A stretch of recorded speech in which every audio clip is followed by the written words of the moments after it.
If you need to add Bates numbers to PDFs quickly without using Adobe, here's the fastest way to do it.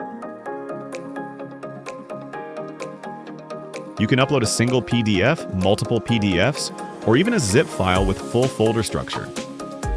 I'm going to upload a full case folder, plus a couple additional documents. Everything gets automatically detected and organized.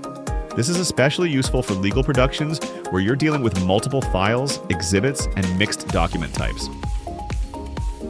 Now you can customize how your Bates numbers appear. For a typical production, I'll add a prefix, something like Smith.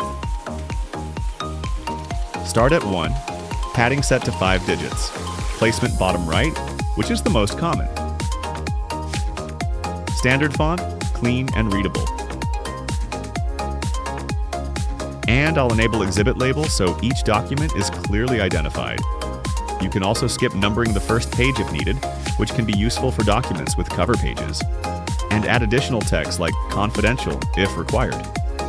There are more options, but this is a solid real-world setup most attorneys would use. Before processing, you can preview exactly how the numbering will look. This helps catch placement or formatting issues before finalizing.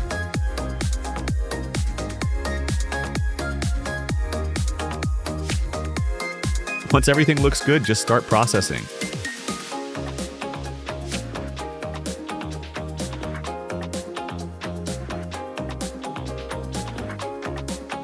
Now everything is processed and ready.